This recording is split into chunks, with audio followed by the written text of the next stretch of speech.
So the first scenario. So let's call this founder Pawan. So Pawan is has just started up in India. He has an MVP in the market. It seems to be resonating with some early design customers in India, but he knows that the real market for his startup is in the US, Mhm. right? So of course he doesn't have enough understanding of the market. He does have a B1 B2 visa, so he decides to come to the US, spend a few months here, understand the market, literally lands up here. Now Pavan has kind of never worked here, probably not also sort of studied here, does not have any networks here, Mhm. but really wants to understand and stress test his assumptions, right, around building his startup and his product. So how would you advise that he approach it? Awesome. So my first advice to Pawan is, a lot of advice like the one I'm going to give is free. I always say the greatest founder superpower is what advice you don't take, right? Yeah. Ultimately, investors, advisors, what have you, will help offer options. Most of them are not on the hook for the success or failure of those options. So please take whatever advice I give with a pinch of salt, right? You got to apply it to your context. So simplest example is, you talk about go to market. Oftentimes we talk about US go to market without the context of what domain, what end of the market you're selling to. For example, if you started with SMB Freshworks, your go to market methods and techniques would be very different, right? As opposed to if you started like a Uniphore enterprise. So first, that context is important. So I'm assuming if Pawan has design partners in India, it's an enterprise business, right? Higher end of mid-market and enterprise, which means you do and have an enterprise sales motion, right? Now, interestingly enough, this is how I was in December 2016, moved to the US, had no networks, hadn't studied here, had sold into the US, but that was on the East Coast in the trading space, which was nothing to do with what I was doing with CloudCherry. Um, and here's the foundational thing you got to consume. Everything around enterprise. I'm talking enterprise now, right? Everything about predictability, go to market, this, that is something you discover. In fact, enterprise startups can become predictable north of a 50 million of ARR, right? It's possible, right? So what Pawan is seeking is not predictability or method.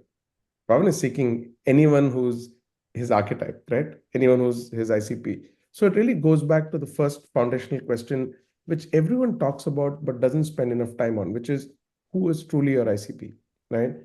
And people very loosely assign ICP, saying, oh, CMO or whatever. But let's say you had something which accelerates performance marketing. The reality is that's not a CMO, uh, priority. CMO may be of a late stage startup, may be thinking about IPO branding, analyst relations, right? On her plate, there may be things that are higher up the order than something that enhances performance marketing. So your ICP actually is, you can say CMO, but then she's not interested. You may have to go to whoever's running performance marketing, right? So ICP definition, role, rank, title, what do they look like? What do they do? What else do they use? What is the pain that you're solving? Why would they lean in and pay attention? A very, very foundational and honest understanding of that is important. I always find that softwares that don't have a very, very precise buyer often struggle. Now, why am I telling you this before GTM? Because we're not talking about science and method. We're talking about any five early adopters who might come in front of you, right? So literally doesn't matter if you found them, I don't know, on the street. It's okay. So the point is, how do you get in front of them?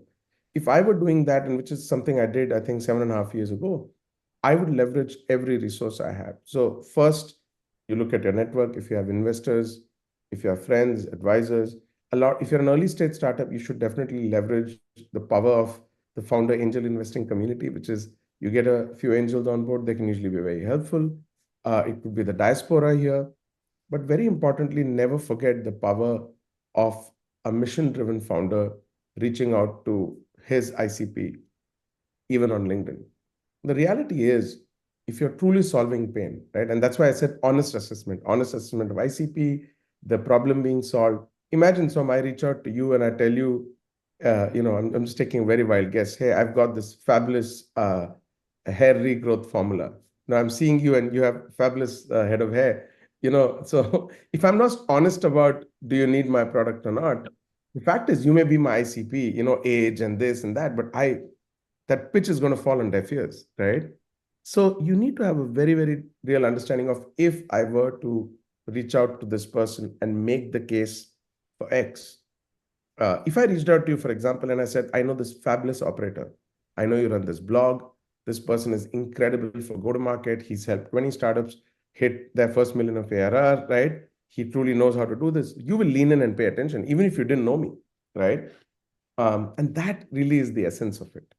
If you're reaching out to Som and you really want him to lean in and pay attention, have you identified the right person? Do you have the right pitch? You'd be amazed. You could literally cold outreach people, because you need to succeed with 5 or 2 or even 1, right? Not 500. You're not trying to figure out go to market. You're trying to get a transference of your design partner set. The reason I say that is your requirements of your design partners between US and India may be dramatically different.